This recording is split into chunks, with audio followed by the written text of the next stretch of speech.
again from the Nuremberg War Tribunal's documents, the dependency of the Nazi Wehrmacht on IG Farben's products. 100% of the rubber used by the Wehrmacht came from IG Farben. 100% of the oil used. 100% of the blood serum. And so on and so forth.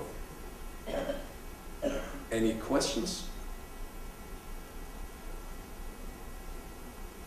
We can summarize that chapter of history, especially of Polish history, as follows. World War II was the second attempt of the Chemical Cartel at the military conquest of the world to create a one single planet-wide market. More than 60 million soldiers and civilians from more than 50 countries died in the cartel's second attempt at this conquest. And again, the knowledge, the analysis that you hear tonight from us was unfortunately not available at that time. So mankind had to go through this experience.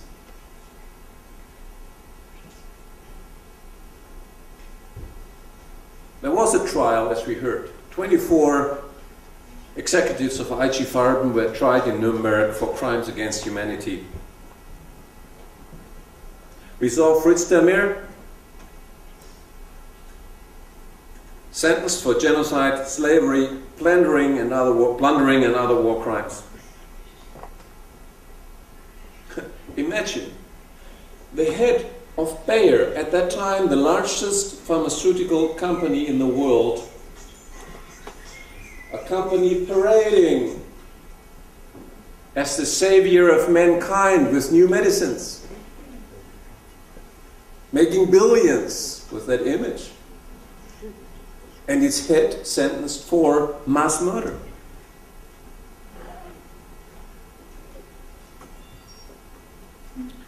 So what happened after 1945? Well, we all know that the political and military henchmen of this coalition were sentenced to death or long-term prison sentences in Nuremberg. What we don't know is that the economic masterminds of World War II, the executives of IG Farben, were soon reinstated as industry captains in post-war Germany.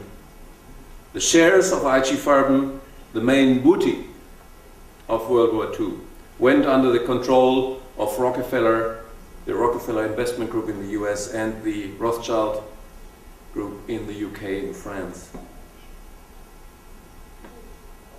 If we look back, there are things to be learned. One of them, perhaps the most important lesson, comes from the people who were there.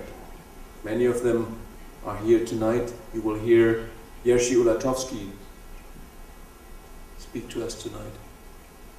They were there. They lived in the middle of this kingdom of evil, or hell on earth. Some of them have told me that since that time they have asked themselves, why me? Why did millions of people die in concentration camps and not me? Why am I alive?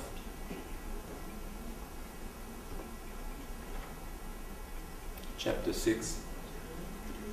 The third attempt at global conquest. That part you've heard quite a bit about from Paul. The third attempt is again an effort at world conquest, this time via a new platform in the Brussels EU. In 1956, war criminal Fritz Demir is reinstated as chairman of Bayer. The very same year, 11 years after the end of World War II, Nazi lawyer Walter Hallstein is appointed chief political architect of the Brussels EU. Hallstein was not just an innocent lawyer. He participated in 1938 in the negotiations in Rome Hitler and Mussolini met in May 1938 in Rome to divide Europe and to make the final tuning for the World War II. 1 month later, a group of lawyers from Italy and from Germany met to define the legal details of this war result. Who was representing the German Reich? This man. Rome, 1938. Where were the first treaties of the European Union signed? 18 years later in the same city. And even the structure of the Brussels EU headquarters resembles the swastika symbol that Hallstein proudly carried on his vest. If you need to picture the undemocratic nature of Brussels, look at this picture. There are 54,000 paid technocrats, unelected by the people, supporting the EU Commission, paid. These are their servants. They do nothing else than serving the interests of the cartel. And here, this little thing down here is the European Parliament with 736 members. Usually they are there for 4 years, and then someone else is coming. But these guys are staying.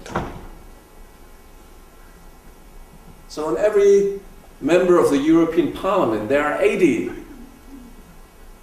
cartel lobbyists making sure that these members of the EU Parliament do what they want.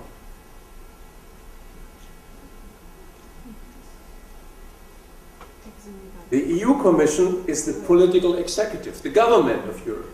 But you don't vote for it, as we already heard. There's a wall between democracy in Europe and what really happens. This parliament here is nothing else than a fig leaf. It has no rights to make laws, to initiate them. It's called a fig leaf to hide dictatorship.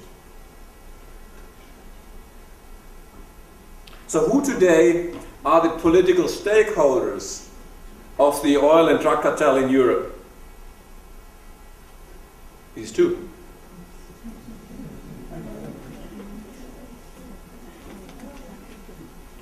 And these are the corporations that made them, that brought them into these positions.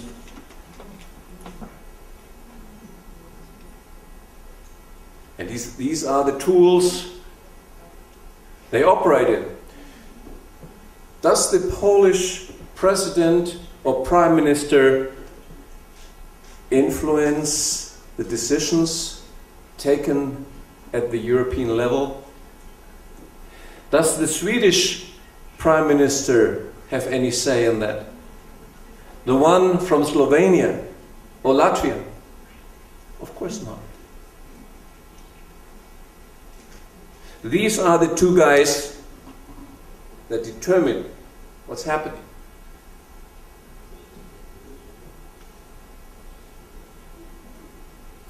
And the key assignment of these political stakeholders by the interest groups that made them are in 3 areas. Health, the promotion of patented pharmaceutical drugs. Energy, the promotion of petrochemicals. And food, the promotion of genetically modified and patentable substances. The consequences are unimaginable. Cardiovascular diseases, cancer, other diseases are rising if the knowledge that we carry, that we bring to the world, is being suppressed.